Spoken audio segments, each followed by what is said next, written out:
Саламатсыздарбы урматтуу телекөрүүчүлөр, бүгүнкү биздин көрсөтүүбүздө эстердин эркин күрөш боюнча 8 жолку чемпиону Үсөн Бакиров агайыбыз тууралуу баяндамакчыбыз. Биз менен калыңыздар.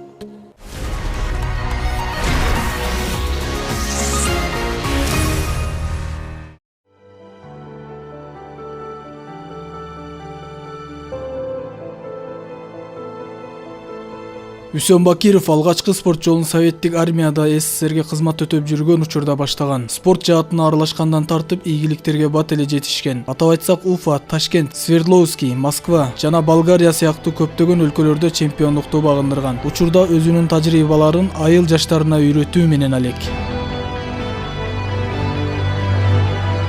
Агай, айтып кетсеңиз, биздин телекөрүүчүлөр азыр сиздин ушул спортко кантип аралашып, ким тарабынан кызыгып калганыңызга кызыгып аткан болуш керек. Айтып өтсөңүз. Мен биринчи алгач армияга барып, спорт ротада болуп, бүт республиканы көтөрүп, акырында Болгарияга чейин барып чемпион болдум. Ошондон бери үзгүлтүксүз машыктырып келатам. СССР малында ийгиликтер жетишүү деген аябай кыйын болчу. Бүт Россиянын, бүт Орта Азиянын республиканы бүт кыдырып переноваларга катышып элек. Ошол убакта биринчи Уфада биринчиликти алгам. Андан кийин Ташкентке келип, Ташкенттен биринчиликти алдым, Өзбекстандын Ташкентине келип. Андан кийин Свердловскийден алдым. Андан кийин Ереванга барып, Еревандан алдым. Анан Москвага бардым, Москвадан алып, анан Болгарияга бардым. Ошол бардык жерде чемпион болдум. Болгарияда 3-чү месттен алып келдим.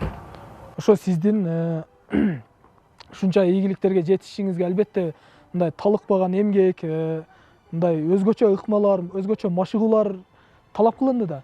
Сиз кандай машыгууларды өткөргөнсүз ошол ийгиликтерге жетиш үчүн? Тыным жок машыгуу болгон. Эртең менен чуркоо, андан чуркап келгенден кийин завтрак берип, завтрактан эле машыгуу 2 саат, андан кийин сууга бассейнге 2 саат түшөт элек, андан кайра эле абедтен кийин, абедти бергенден кийин кайра машыгуу. Күнүнө 4 саатта машыгуу болчу эле. Ошентип машыгууга чыдап, менин машыгууга ынтызарым ушул алдыма максат койдум. Мен чемпион боломун деп алдыга максат коюп, чыдап, ошол ушунча ийгиликке жетип отурам.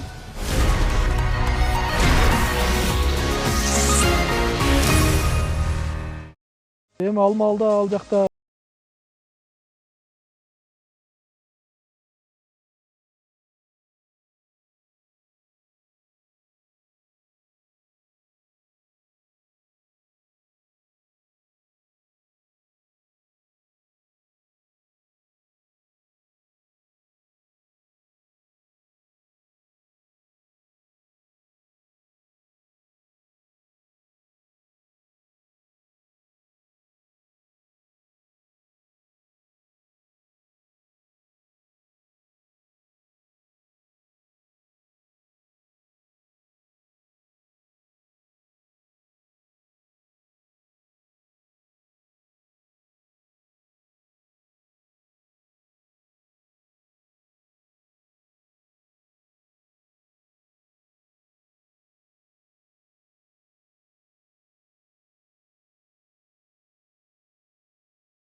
машыгууларына күбө болсок, биз менен болуңуздар.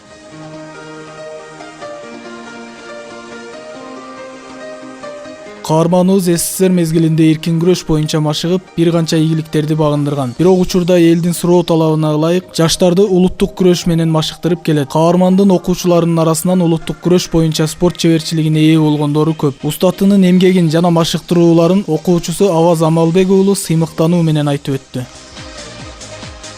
Ошол маалда Россияда чемпион болуп, атактуу киши болгон илгери. Азыр биз ушул кубанычтабыз, себеп дегенде ушундай чемпион агай ушул айылга келип, биздин айылды көтөрүп, ушу жаш балдарга бизге тарбия берип, мисалы Үсөн агайыбыз жок болсо, башка машыктыруучу жок болот эле. Ушул агайыбыз бар, ушул агайыбыз аркылуу көп жерлерге барып атабыз, көп жактарга чыгып атабыз. Негизи бул агайга 7-8 класстан бери чыгабыз. Ошондон бери мына мектеп аралык күрөштөр болот, райондук күрөштөр болот, областтык күрөштөр болот. Ошолорго барып, областтан, райондон көп жолу эле ийгиликке жетиштик. Окуп жүргөн маалда окууну бүткөндөн кийин канча жолку райондо чемпион болдук. Областтарга барып күрөшүп жүрдүк, алтын кур болду, ошол маалдарда күрөшүп аттык. Ушул агайдын аркасында ушундай ийгиликтерге жетишип, ушундай күрөштөргө барып жүрөбүз. Мына урматтуу теле көрүүчүлөр, биз азыр ушул агайдын машыктырган спорт залында турабыз. Агай, айтсаңыз, бул жерде спорттун кайсы түрлөрү менен машыктырасыз негизинен? Мен бул жерде көп жылдан бери спорттун улуттук күрөш боюнча машыктырам. Көп жылдан бери машыктырып келатам. Ийгиликтер аябай жакшы болуп атат. Мен окуткан окуучуларым райондук деңгээлде, областтык деңгээлде, республикалык деңгээлге чыгып, жакшы ийгиликтерди алып келип атышат. Өзүңүз кайсы спортду аркалагансыз негизинен? Биринчи кайсы? Өзүм биринчи армияда спортивный ротада болуп, эркин күрөш боюнча аркалап, 85-жылы спорт чеберин алгам. Ошондон бери анан кийин Новосибирскийде окуп, ал жерде машыктыруучу болуп иштедим. 3 жыл университетте. Ошондон бери ошондон келип, окууну бүтүрүп келип, мына Корул айылына келип, өзүмдүн айылыма келип, ошондон бери улуттук күрөш боюнча, эркин күрөш боюнча машыктырып келе жатам. Үсөн Бакиров жаш кезинен эле бир багытта жүргөн мыкты жигит болгонуна жана спорт жаатында көлөмү кичине экенине карабай, күчтүү экенин досу Жылдызбек Кыдыралиев белгиледи.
Sizge азыркы учурда сунуштар болобу? Мисалы, Ош шаарына же болбосо Бишкек борборго же болбосо башка ошо өзүңүз машыгып иштеп келген Орусияга мындай сунуштар түшөбү?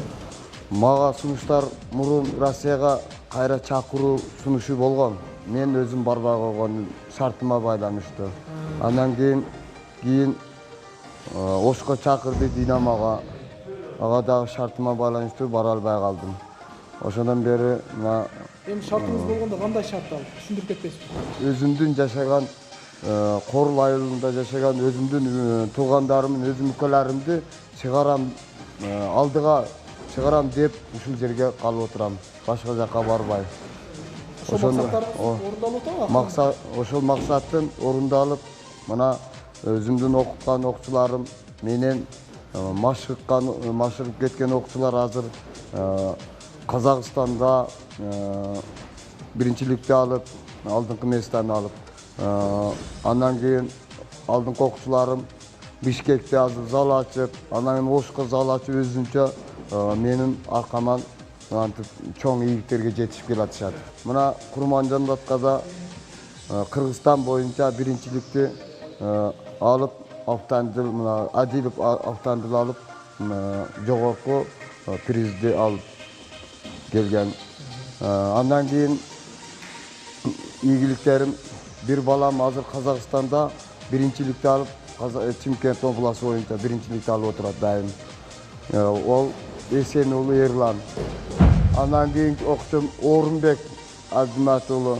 Ол азыр Кытай мамлекетине, Корея мамлекетине барып чоң ийгиликтерди алып келип отурат. Спорт дегенде ичкен ашын жерге койгондор көп, бирок багытты туура берүү ар кимдин колунан келе берери күмөн. Биздин каармандуу окуучулары эмне себептен баалаганын ачык айтышты.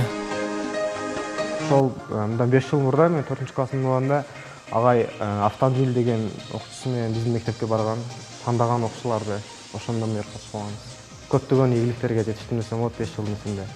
Көп эле жерлерге алып барды, көп эле ийгиликтерге жетиштим. Биздин келгенибиздин себеби бул агай ар бир окуучуну өз баласындай алып тарбиялайт. Андан калса эмени приемдооду жакшы көрсөтүп берет. Ошондуктан ушул агайды тандалдык. Чыгарган балдар ушунча жогорку деңгээлге жетишиптир. Эмне себептен ушул өзүнүн айылында же болбосо Ош шаарында, мына Бишкек шаарында спорт жаатында жүрбөй жатышат. Ошо Казакстанда башка жакка эмнеге кетип атышат? Себеби өздөрүнүн шартына байланыштуу каражатын карап, ошол жакта эмгектенип, ошол жактан чыгып, ошол жакта ийгиликтерге жетишип атышат. Сиздин ушундай турнирлерге алып барганда сизге мындай мамлекет тарабынан кандай колдоолор көрсөтүлөт? Мындай көңүл бурулабы, жакшы эле? Жардам беришет, мен барам, жардам сурап, алар жардам беришет колдорунан келишинче. Мындай ата-энелер тарабынан мисалы өзүнүн уулун ушу спорт деңгээлинде, спорт жаатында жогорку деңгээлде көрүш үчүн кызыккан ата-энелер бар да. Ошондой ата-энелер да кездешеби? Кездешет. Себеби былтыр 17-жылы мен Жыргалбек кызы, Бегайым деген кызды республикага эркин күрөш боюнча апардым. Ошондо ата-энеси кошо барды. Өзүнүн ата-энеси Кыргызстан чемпионатына Кара-Балтада өттү. Кара-Балтада өткөн убакта ошондо ошол ата-энеси кошо барып жардам берип демөөрчү болуп бизди жөнөткөн. Ошондо ошол кызыбыз Жыргалбек кызы Бегайым күмүш медалдын ээси болуп кайтты. Агай, азыр биздин телекөрүүчүлөр ушул сизден ошо кыргыз күрөштүнбү же болбосо эркин күрөштүн ыкмаларын көргүсү келип атса керек. Эгер мүмкүн болсо окуучуларыбыз менен көргөзүп берсеңиз. Макул, азыр көрсөтүп берейин. Бул улуттук күрөштүн ыкмасы, эрежеси мындай болуп каралат. Биринчиден эки бала, эки палбан келет. Эки палбан келип учурашып, кол алышып. Андан кийин кургармо болот. Кургармодо курду палбан бир жак оң колун бир оройтдагы сол колу менен жөнөкөй кармайт. Эки палбан тең ошол эрежеде кармап туруп, анан бирдей эңкейет. Бирдей эңкейип туруп, анан кийин бул азыр кайтарма ыкмасы деп азыр ошол эрежени көрсөтүп берилат бул эки палбан. Кана кайтарма ыкмасын. Бул кайтарма ыкмасы болуп эсептелинет. Эми дагы ушул эле эрежеде кармап, дагы ушул эрежеде кармап. Эми тизе ыкмасы.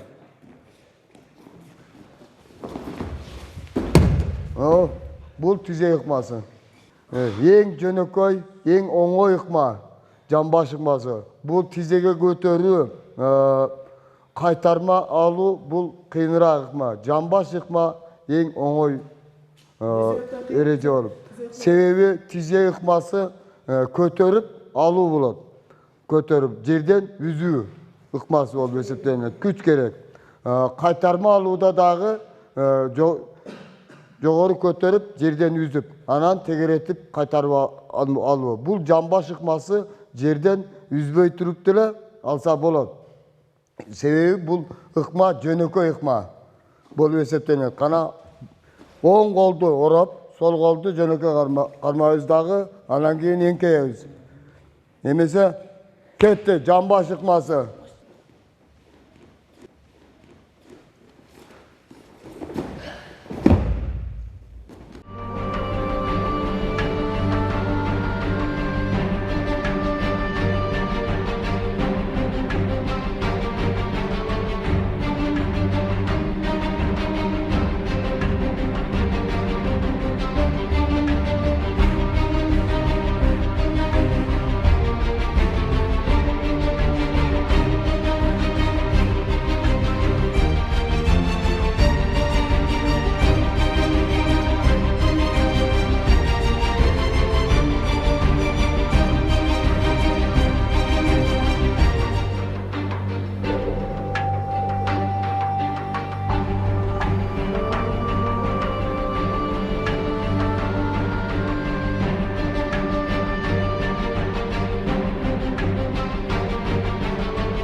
мына Орал айыл өкмөтүндө мына Үсен достун окуучулары мына Кыргызстанга баратат, Алайда бизди алат, Оштон алат, Кыргызстандан алат. Өзү баягы маани бериш керек да ар кандай адамгачы, анан демөөрчү керек бул жигиткечи. Демөөрчүлөр жакшы болсо, Кыргызстандын туусун, Кыргызстандын желегин көтөргөн жигиттердин баягы машыктыруучу боло турган жигиттерден да көп нерсеге маани бербейбиз. Өзү молодец бул жигит.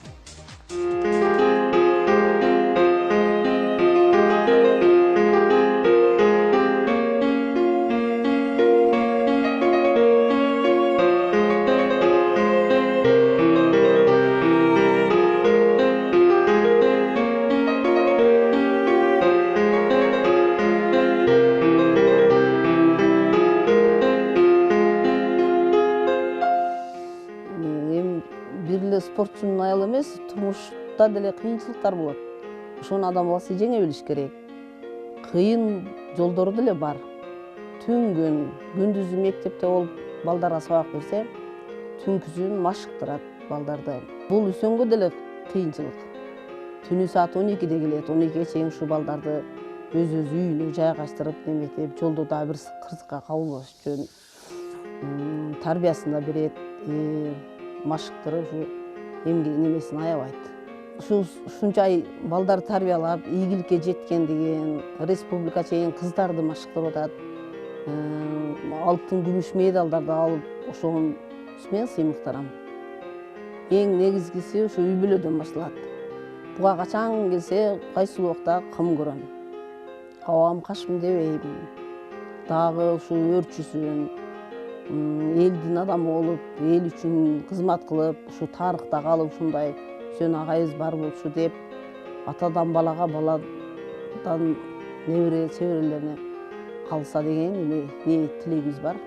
Менин максатым келечекте, мен өзүмдүн үй бүлөмдө келинчегим айткандай 7 балам бар. Менин 7 балам эмес, мен спортчулар машыктырган спорттогу балдарым бардыгы менин балдарым деп эсептейм. Булардын келечеги үчүн кам көрөм. Буларды олимпийский чемпион кылганга, Азия чемпион кылганга, Европа чемпион кылганга мен алдыга максат коюп аракет кылам.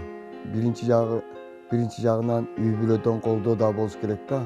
Үй бүлөдө колдоо менде мына өзүңөр көрүп атасыңар, жеңим дайым колдоо көрсөтөт, келгенде келдиң деп тосуп алат, кеткенде аябай жакшы кылып жөнөтөт.